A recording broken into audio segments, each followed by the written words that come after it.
person that doesn't have, and I'll make note of that so that then we can email it to you. What I will do is I'll present my entire screen.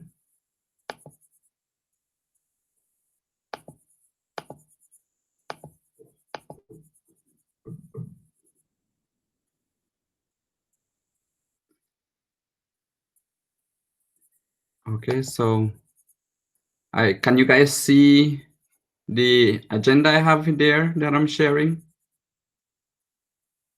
Yes? Yes, it's very clear. Okay. All right, so this is pretty much what we're going to do. Talk about the program sequence. We're going to start with that. For those of you who have the program sequence, this is what you should have been sent. This is pretty much your contract that you have for the entire duration that you are at UB within the Bachelors of Marine Biology program.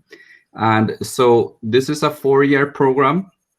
And for year 1, all the courses are listed within the year 1. And you have year 1, you have 2 semesters, semester 1 and 2. And it lists all the courses that you will need to register. Some of you are coming out directly from high school. And so those of you who are coming from high school and starting UB, primarily you will be registering for year 1, semester 1. So you'll be registering for year 1, semester 1, which includes psychology, psychology lab, general chem 1, general chem lab 1, English and intermediate algebra, and any other 2 possible general core courses. Then we have several, when you move along your program sequence, hopefully you will follow your program sequence as during your enrollment at UB. For year 2, you can see all the courses that are listed for year 2. Now, after year 2, one of the key things to note within your program sequence is that some of these courses have prerequisites. And Sorry, Garcia, to interrupt. Can we ask Derek to turn off his mic because there's static and we can't hear you here? Derek, can you turn off your mic, please? Because when you have the mic on, it creates static and we can't hear it. Okay, so Derek, if you can just turn your mic off, that will be great. Where was I? Okay. Oh, program sequences. All right, so one of the key things when you're looking at your program sequence, it goes from year 1, year 2, and at the end of year 2, one of the key things to keep in mind is that in semester 2, there's something that's known as a course, Basic Water Skills. You must take that course during that particular semester because you need to take that course before you do the summer class, which is known as Underwater Research Methods, MBio 2303. This is a professional core course, which means that it's one of your main courses within the program that gives you extra skills and knowledge within the marine biology marine biology realm. And with this, you do need to be at least make sure that you have the basic water skills before you do the underwater research methods. And so therefore, following the program sequence is very, very important. Now, one of the other things that is required for this course after year 2 is that you need to be certified as a scuba diver. You should have at least an open water, OW stands for open water certification, and move on to advanced open water. So you need to have those, and you need to work on those within the first or 2 years while you're enrolled in the program, so that by the time you get to year 2 in the summer after year 2, you already have that scuba certification. You have done the basic water skills, which are prerequisites for the underwater research methods.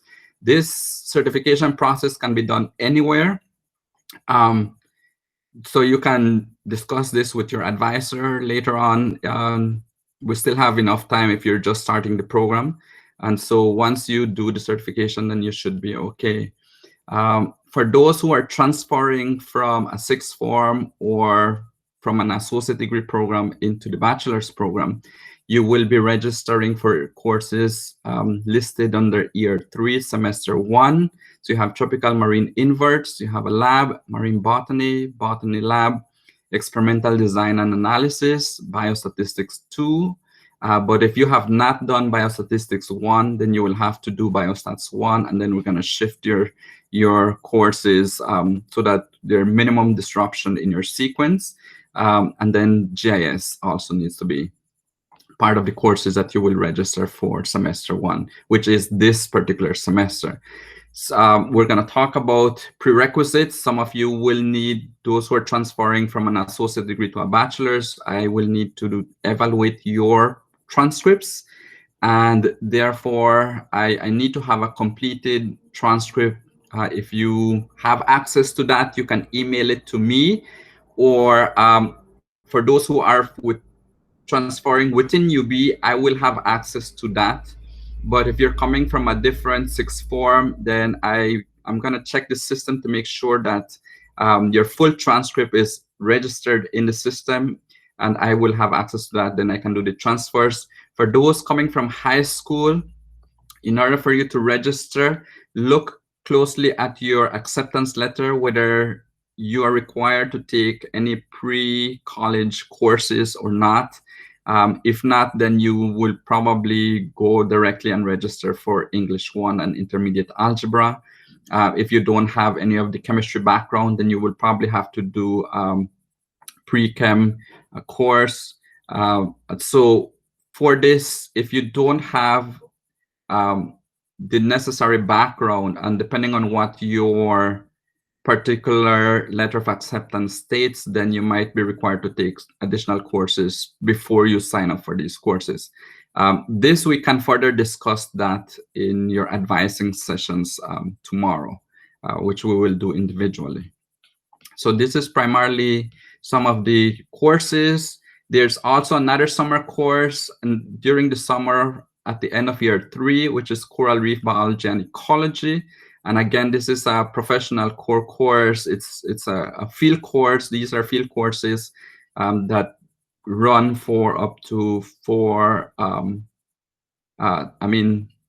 4 weeks, I believe, and you spend at least 8 to 10 days out at sea doing field work. And then the year 4, semester 1 is going to be pretty much you're going to have a full load. But at the end of semester or year 4, semester 2, the course load is reduced primarily because you will be signing up for your thesis course, which you will be carrying out some research work. This research work can be started from year 3 or semester 1 and year 4, depends on your advisor who you're working with. But these are things that you will have to discuss with your advisor so that when it comes to your last semester, you're not caught up with just trying to collect data and writing up. So you'd want to try to collect some data before, do your research, and then semester 2 primarily could be left primarily for writing purposes. So all of these, as you can see on the side, there's a code for each of these cores. PC refers to professional core. That means that it's directly associated with your field. There are some that are referred to as support core, like a scientific proposal writing, which helps or gives you that added skill that you need to be able to accomplish a lot of your professional courses. And then GC stands for general core, which are some of the courses that any university student should take to be able to have a general knowledge, a very good general knowledge or background. Many of these general courses that are required are listed in this other table here, like history, English, ethic, intro to computers. If you have done this, if you're a transfer student, then most of this, once it's evaluated, more than likely will be transferred into your program. Some of these require placement tests. So that then we know at what level you need to take these, in particularly Spanish, and there's placement tests for English and math as well, so that then you can, if you've if you're weak or you have the skills, then you could probably be exempted or sign specifically for a particular level of those particular courses. Intro to computers, there's also placement tests and exemption tests for those as well. So just keep that in mind. You should always have a copy of this program sequence with you. And if you don't have it, just let me know. And I will be emailing this to you all just to make sure that you have this program sequence at hand and be able to follow the order of these courses so that you know, we can keep track of your progress at UB. So that's for program sequences. The other thing we're gonna do, I don't know if we introduced yourselves, but Mr. Magana was the one who was talking to you before, but the various faculty that are within the Marine Bio program, I have them highlighted here on this particular document. This is myself, Eden Garcia. I'm working towards my PhD in marine biology. I work with fisheries, particularly sport fish. This includes permit fish. And so I will be teaching a lot of courses within the program, in particularly in the 3rd and 4th year courses. Mr. Jair Valladares, is Jair logged in? I'm not sure. So I don't know if Jair wants to say something quickly.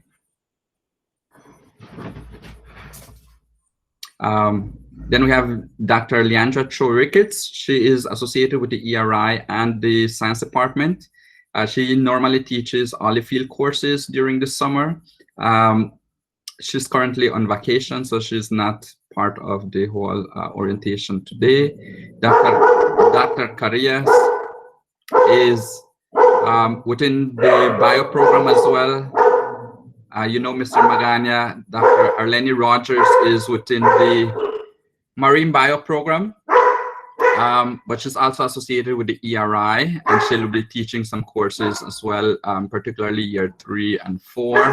And Ninon Martinez teaches within the program as well, but she teaches mostly the basic water skills courses and helps with some of the field courses. Hold on.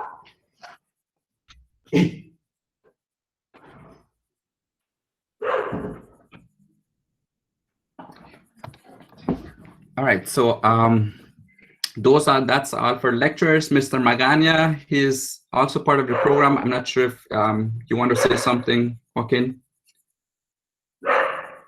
Well, I had already did, but I can do it again. So I told the students that, well, my name is Joaquin Magana. I work not only with the marine biology program, but also with the natural resource management program. I will be definitely teaching the introduction to marine ecosystems. I am not sure whether they will also assign me to oceanography and ecology, but potentially those would be 2 of the courses that I potentially teach, right? So in regards to research right now, I am involved in several projects with the water quality, which has to do with the analysis of marine and what is it called? Not stagnant water, but in between. I forgot the name, but it has to do with the fresh and marine. So what pretty much we do is that we look at the concentrations in nutrients, that is nitrates, nitrites, phosphates. That is in regards to nutrients. Then we look at also the pH, the temperature, and how these affect the ecosystems and the living things in an area, right? So apart from water quality, I also work with heavy metals. Recently, I started working with sargassum. I also started working with manatees. And by the way, we have several other projects pipeline with manatees. So if you guys are manatee lovers, this is the opportunity that you guys can come on board and perhaps do, well, not perhaps, you will have to do a thesis, so you can potentially do a thesis in that area. I also recently started working with caves, looking at stalagmites, basically with oxygen isotopes, try to to timeline the history of the world in regards to climate change, and pretty much that's it. Okay, so every faculty practically does research in different fields. So eventually you will figure out who you want to work with and what kind of research work you want to be involved with. But there are several options and possibilities. Okay, I need to really, I don't know if you guys can hear in the background, but yes, my dog is barking. It happens sometimes. Unfortunately, yes, there's people moving stuff outside and driving my dogs crazy. But going back to the program, we were gonna have the lab technicians join us sometime later during this session, and they will talk to us about how to go about when it comes to doing labs. You will be signing up for certain labs during this semester, whether you're starting from high school or you're transferring from a sixth form. But there are going to be new norms, new rules for laboratory work. And in this particular case, lab sessions will be restricted to 10 students within a lab session. And within these, it's 10 students in order to allow social distancing rules. And also, the section that you're going to be registering for will probably have 20 students. But what we will do is that 10 students will go in one day and 10 students will go that same day, but at different time, so that then we have ensure that everyone does lab for the week. We're going to alternate certain labs. So like one group goes this week, the following group goes the following week. Pretty much this is who goes first and who goes in the second session of those particular labs will be dependent, if I'm not mistaken, based on who registers first for those courses, for those particular labs. So if you're the first one who registered, then you're given priority to go on the first session. If you register last or late, then you're going to go on the second batch. And so practically we're splitting these lab classes in two, so that one goes one time, the other one goes at a different time, so that we don't have crowding in these labs and we maintain social distancing. In regards to number 3, reinforce probation and student block. Once you register, you proceed for the semester. Again, when it comes to financial, to blocks, most of the time it's financial, because the student does not get to pay their tuition or something in time, or does not pay everything at the end of the semester, so you won't be allowed to register for the following semester. So there are blocks that can be put, and there are blocks can be put in for some other reasons sometimes. But most of the blocks are associated with financial blocks, so that you won't be able to register. At this point, for those who are just starting, you will not be allowed to register unless you've consulted with your advisor. And then after consulting with your advisor, we will unblock you so that then you can do your own registration. But we will guide you through the process of registration tomorrow in the one-to-one advising sessions that we will host. Now, we are hoping that within this program, you will maintain a good GPA. Nothing less than 2.0, preferably any 2.5, 3.0, anything higher would be much better for you. But in the case that you do go below 2.0 as a cumulative GPA, then you enter into probation. Students are allowed to register again the following semester, even though they're in probation, but they must bring up their GPA. We normally suggest that students who go into probation take those courses that they failed, so that then they can bring up their grades again. Now, if a student does not come out of probation after that following semester, the student will be required to take at least one semester off from UB to sort of refocus, think about, what's going on, and try to get back into this academic mode again. But we're hoping that this whole online scenario or modality will not be much of an inconvenience. It's a learning process for many, for everyone practically. It's something that is, not everyone was anticipating for this year, but we're hoping that eventually move on to face-to-face class sessions maybe next year, and hopefully have less problems. But hopefully everyone does well within the courses that they sign up for, and we don't have to deal with students getting into probation. Now, number 4, program change and course transfer for this. Yeah, sorry to Yes. continue. Let me add something on the GPA. Just recently, there was a student in one of the programs that was not able to graduate because of the fact that the core courses did not average 2.5. So the person was short of 0.3. So this is very important for these bachelor students to know that their core courses, that is all the major courses in marine biology, they need to get average a total of 2.5. Otherwise, they won't be able to graduate. Yes, so you don't want to be getting all C's for your core courses or professional courses, because at the end of the academic year, at the end of your whole program, you must have a minimum of 2.5 to graduate. So you can get A's, B's, but I mean, probably you might get a C, but you don't want to be getting C's, because that will pull your GPA down, and you do not want to have a cumulative GPA of 2.5 on your core courses, because yes, that means that you will have to go back and retake some of these courses that you got as a C to be able to bring up that grade again, to be able to maintain a 2.5 in your core courses. So that's one thing to keep in mind. Yes, thanks for bringing that up, Mr. Magana. The other thing is course transfer. For those of you transferring from sixth form, I believe there are several of you. I looked at the list that I was sent. What I will do, I will try to work on these tomorrow and Friday.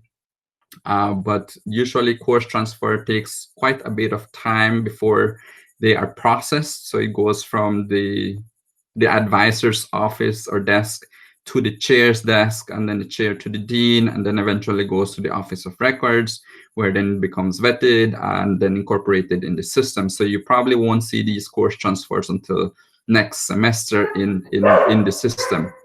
But we will work on those. Meanwhile, if as your advisor, if I see that you've done a certain course but you cannot register for the course because it asks for a prerequisite, then I will have to be the one who will be able to enroll you in that particular course if you need to take that course this semester. So any issues with registration, I will be readily available to address those issues with you, in particularly for those who are doing course transfers.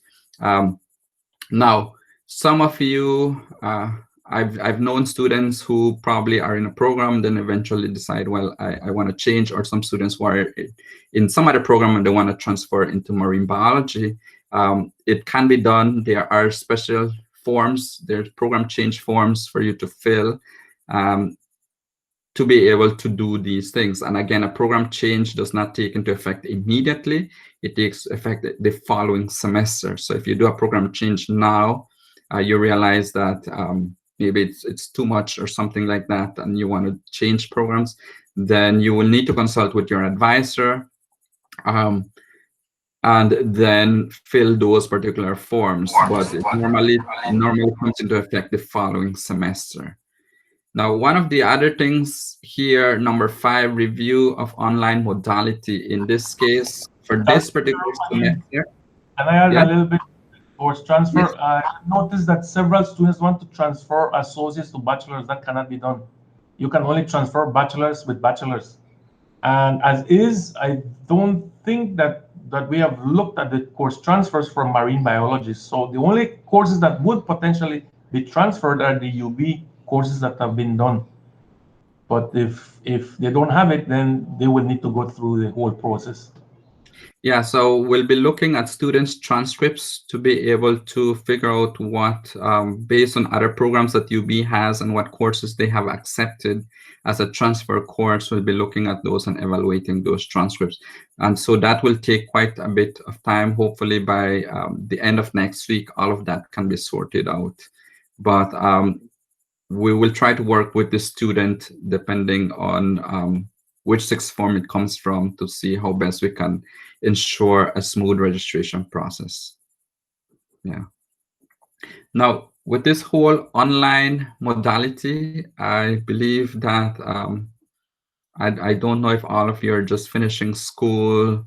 At least for UB, we managed to finish half of the semester online, and it was a new thing for many students. I think, I don't know, for those of you coming from high school, if you managed to get into online classes as the latter part of your semester before you graduated. But for this whole semester, courses like it was mentioned in the FST orientation, it's a blended mode. And so we will have several courses that are online, but we also have several courses that are online. Primarily, most of these courses will be online, but the labs will be face-to-face. We are hoping that we will be able to at least carry out 5 labs face-to-face, and any additional labs, we will try to incorporate some virtual labs. And so you will be able to have enough grades for these particular labs at the end of the semester. Now, again, for those that are face-to-face, obviously, we will have to maintain proper social distancing rules, use of face mask. It's required when you go into campus at UB. Most of these labs will try to be set for a particular day so that students don't have to come every single day of the week to take a different lab. So we're working on those.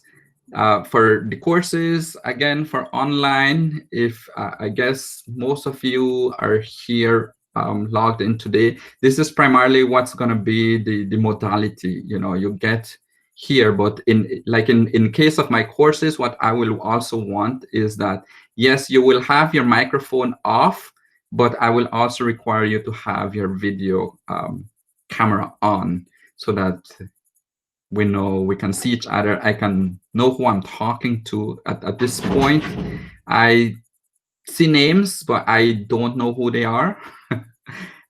You can all see me. That's fine. No problem with that. But definitely, we will. The whole online modality means that you will need to have access to internet, again, via computer somewhere, and be able to have a good internet connection, be able to log in during your class times. Yes, there are going to be some disruptions. Maybe internet signals drop and stuff like that. I have dogs. My dogs bark now and again and disrupt sometimes, but hopefully it's not going to be a major issue. But just practice trying to get online. And this is why for the advising session, I'm doing it on a one-by-one case tomorrow. I'm going to be assigning different time slots for individuals to log in and be able to go through the registration process, advising process, sorry.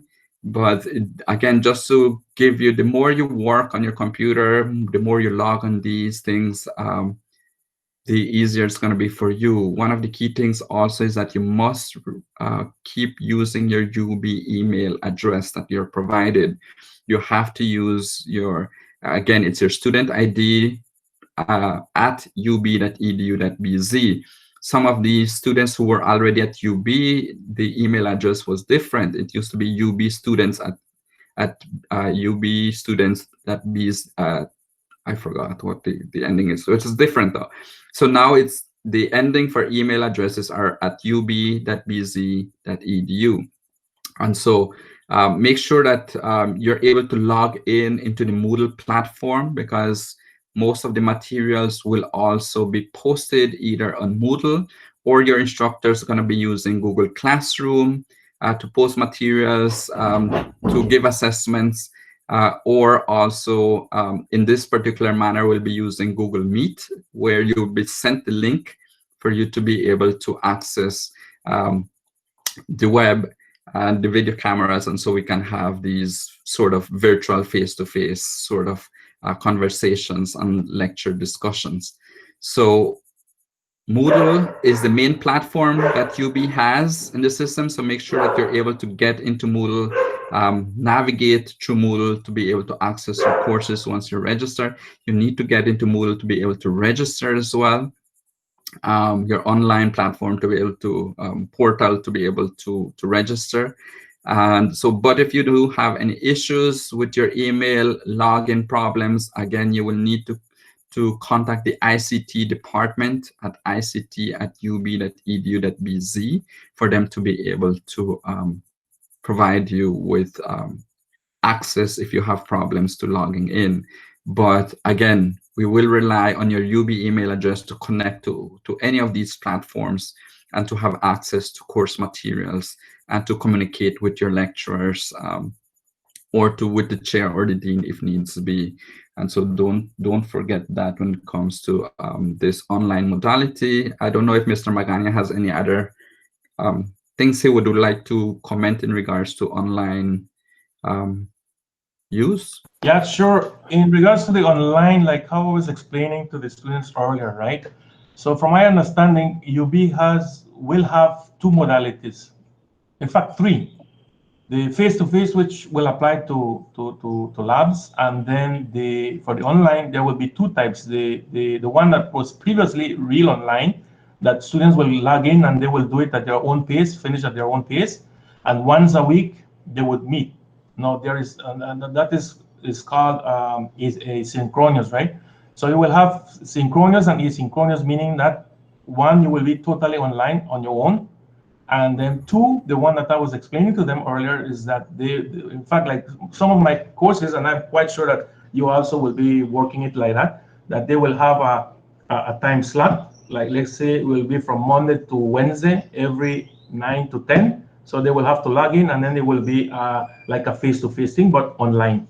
So pretty much from I've worked with both, and from what I've seen, the face-to-face works pretty much well because it's like going to school. But the beauty about this is that you won't have to physically be traveling and exposing yourself to get infected by the virus, and pretty much be at home and doing your work from home, right? So pretty much that is my understanding in regards to the three types of teaching that we will have here at UB. And like how I said, this pandemic is getting serious.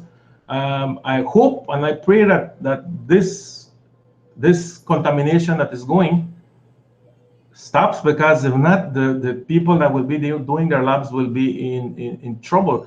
I am not quite sure how we will be tackling that, Mr. Garcia. Well, at this point, we are going to be, students will be registering for these labs as if we're going face-to-face with minimum number of students in the labs and maintaining social distancing. But if there's another lockdown or anything happens, then all of these labs will eventually be changed to some virtual labs, in which only the best advice would be at this point would be only lecturers going in the lab, running the experiment, recording it and sending it to students and asking critical thinking questions for students to work and go through the labs in that way.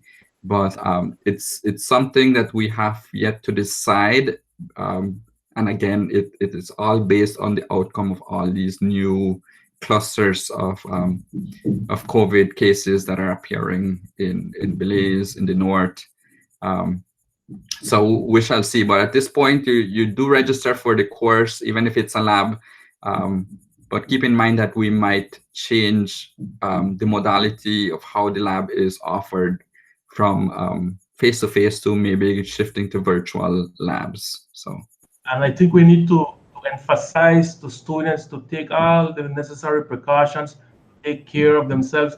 So nobody can do it for you other than yourself. You need to be washing your hand, wearing a mask, social distancing. If people don't do it, make sure that you do it, because at the end of the day, if you get sick, If we get the virus, nobody knows who will survive and who won't. So these things we have to take it very seriously and ensure that we abide by the things that we know that works, right? It's like I say, the students are young, maybe they'll survive. I'm in the older range. It's So I we don't are know, you don't want your lecturer also disappearing for a month or so.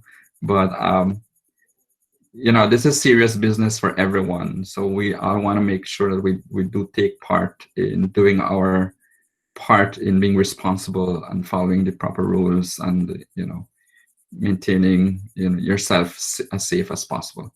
Yeah. All right.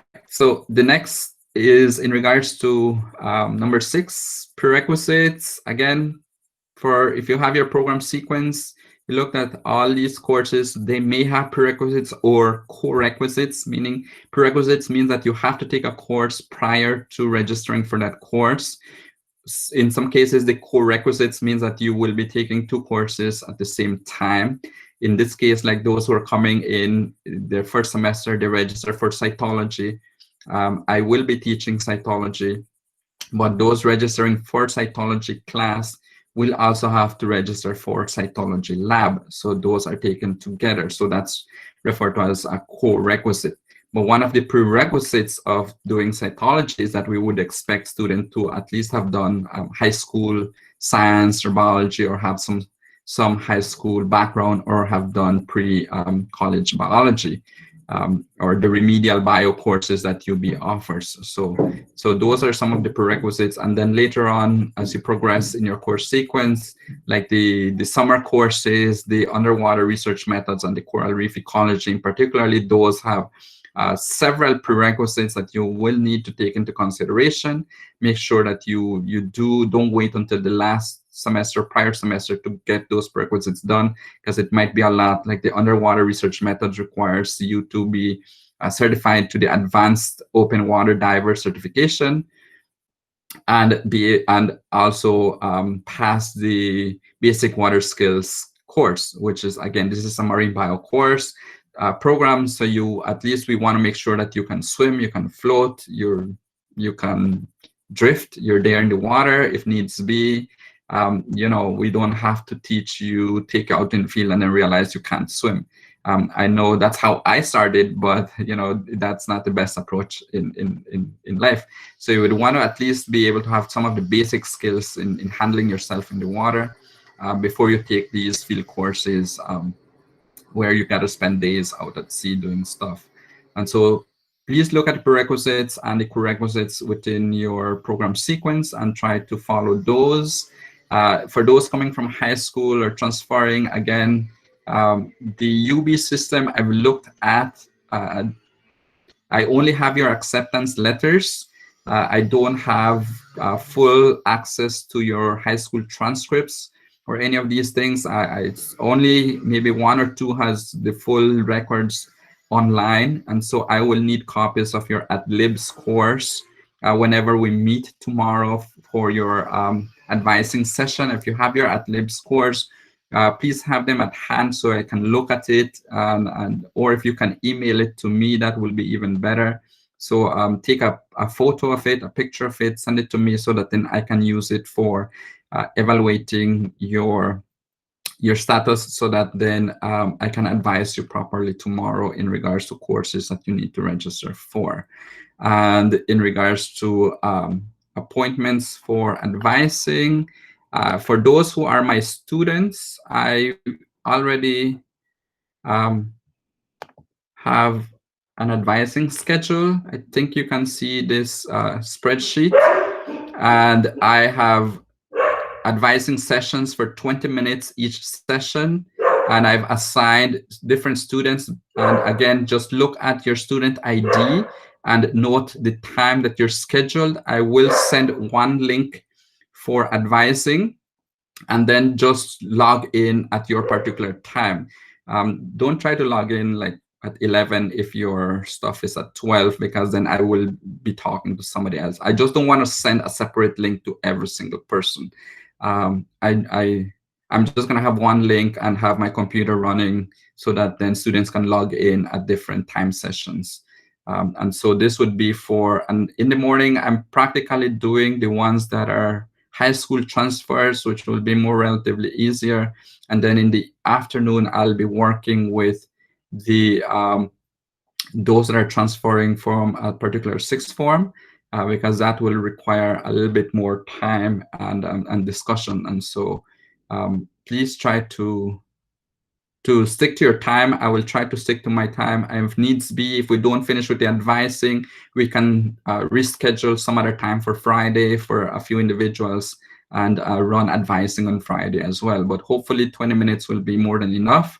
And then registration will be, I guess your acceptance letter or your letter says it starts from the 10th, but possibly it could be from Friday. From Monday. It runs. Some of you, I think, were informed that it starts on Friday, but officially it's from the 10th to the 14th.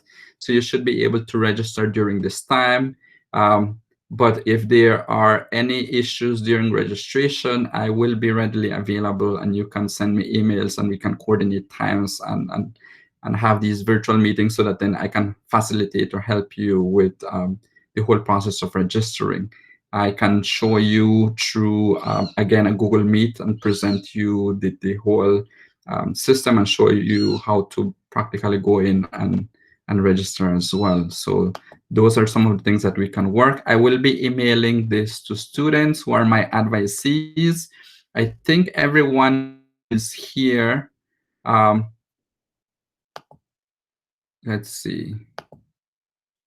Everyone who is here, I think, Nelson, Renault, I don't know who all. Let me go back to this screen and see.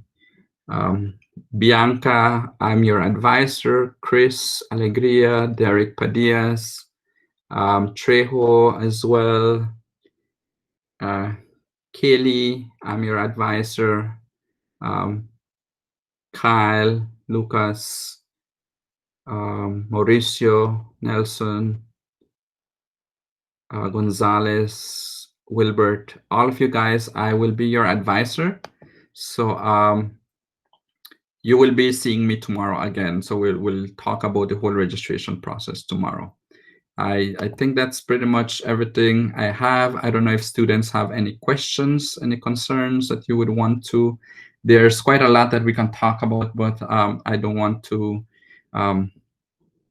prolong this for too long. I think that eventually with time, we're all going to figure how to navigate through this process this semester in this virtual world, online modality at UB. But know that there's a lot that you will learn, a lot of skills that you will gain. This is a very good program, and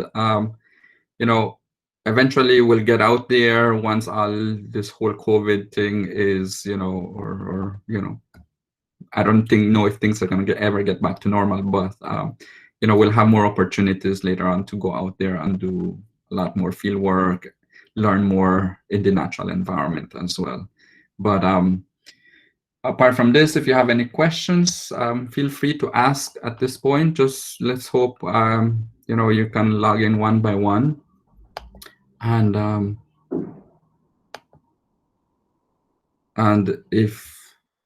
let me see if I can answer anything. Maybe Mr. Magana has or anything to say. Feel free to ask any questions. Well, the same thing. If they need any help, they can always email and ask. Some of them have my phone number. They can also call and ask. And also, I would like to remind everybody to be on the lookout for the Prime Minister presentation that they're supposed to have today at 3. So I suspect something important is coming out of there as well, especially for those students that will be traveling, right? Yes. So definitely, if there are no other questions, well, I will call it a morning. And this afternoon, look out for an email from me. We will be sending you your time slots for advising tomorrow. And again, depending on the outcome of the news conference for today. I guess things might change when it comes to labs. We don't know yet, but we will talk about some of these things during registration. And I will also email the program sequence to everyone so that then all of you will have it at hand. Okay. Excuse me, sir. Yes. Many of us do not have our at-lib scores as yet. How will that work out tomorrow when we meet with you? Okay, so if you don't have your at-lib scores, do you have a copy of your high school transcript? No, I gave my only copy to the school. I would have to ask for a new one. Okay, well, if you don't have it, getting one for tomorrow will not really work. If you do have a copy of something there, then it will be good. I will try to request these today to see if I can be given access to it for tomorrow. But if not, I will just go by what the acceptance letter has and guide myself with that in order to help with the advising process. Okay. I So think it would be very difficult to get a copy, but I think we can still work with whatever they have, right? And wait until this when they get a copy to look at their grades, no? But I mean, guys, you should always have a copy of what you get, yeah, so I always make copies of stuff, but transcripts normally come sealed, and so you don't get an additional copy. Nobody pays an extra copy, but I will try to request these from the Office of Admission and see if we can get those, but I think that they're backlogged with all the work in trying to upload these things in the system. Only the letters of acceptance have been uploaded for everyone. There are a few requirements or conditions listed in your letter of acceptance, and we'll go over these tomorrow. And I'm hoping that if you do have any at-lib scores with you, CXC scores, or if you have, well, CXC, you're just taking CXC, so you won't have that. But or if you have your any copy of your transcript, then just have it with you tomorrow so that then we can. If not, then we'll see how we go along and proceed with advising regardless. Okay. Eden, can you hear me? Yes. No, because I was trying to and let children know that I am a lecturer at the marine bio, but they might get to see me until at the last semester, which is animal behavior and ecology and evolution, basically. Yes. Yeah, that is, by the way. So then, I don't know if they can see me and hear me. But if they have any concerns, then obviously they might know where our and how they can reach us with any of our lectures from marine bio eventually. Yeah, so one of the best things is send emails. We'll try our best to respond, and eventually, I guess we could create some group chat. Sometimes that's crazy, but I'd rather not to at this point. But email works really well to respond to students, and we can share numbers eventually. I think to speed up some of these if there are any major concerns that need to be addressed pretty quick.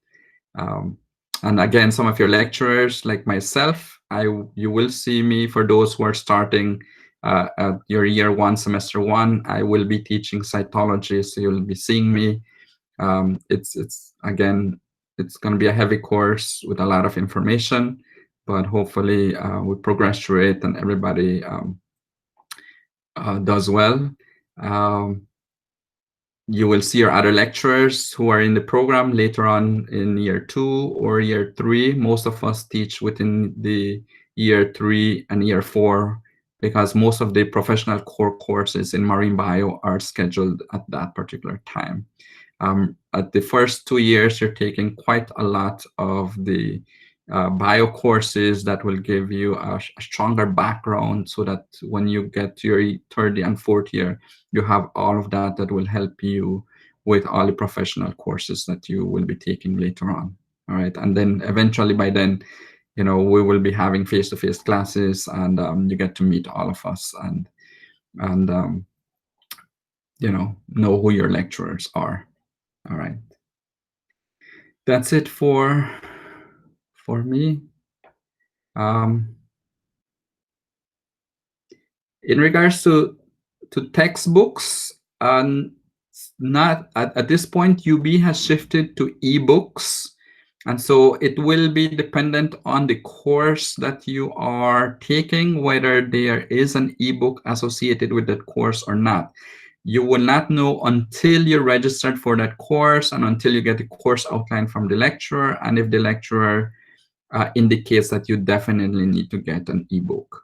But at this point, for most courses, you're provided with reading material, you're provided with PowerPoint handouts, if there are no textbooks, and so most lecturers will recommend certain textbooks to students, and sometimes you can have access to those anywhere else, or you can find them online readily as electronic books. But it will all be dependent on the course.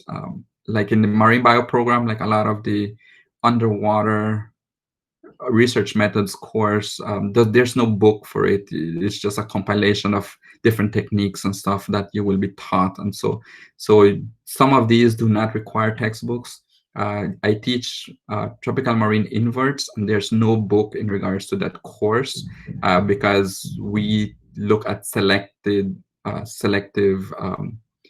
taxonomic groups, and so therefore we don't rely specifically on a book. But I do use textbooks and other books for references for lecturing purposes. So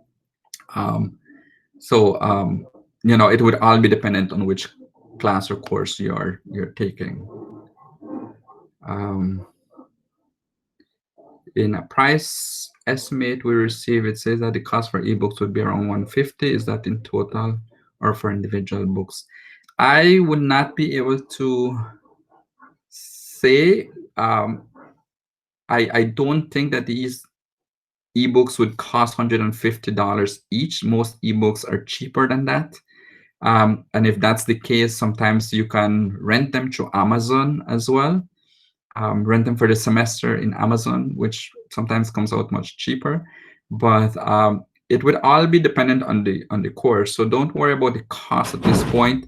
Most of the time you'll be provided with reading material, and if there is a need for a textbook, an ebook, then the lecturer will let you know.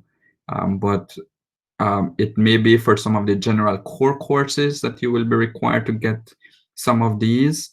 Some of the general bio courses probably, but the cost will vary from each ebook from one another, but definitely not $150. Textbooks would probably cost about $150 individually, like hardcover books, but ebooks are normally relatively much cheaper these days. Any other questions?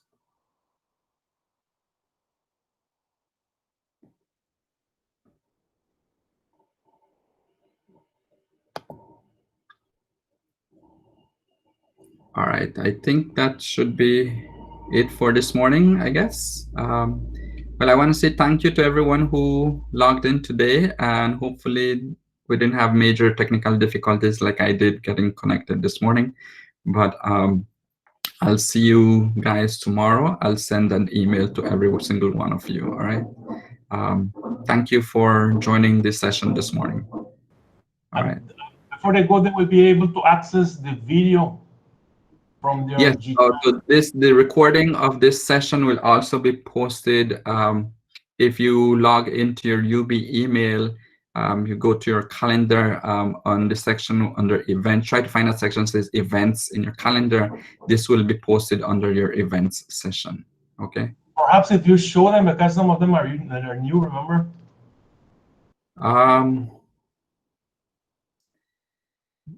Getting to my email from here. The thing is, I don't have anything under my events section. Oh, I stopped. Did I stop presenting? Yes, I stopped presenting.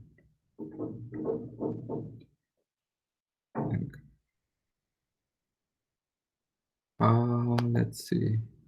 I think maybe I'll have to go through this tomorrow when I do the advising part under your calendar.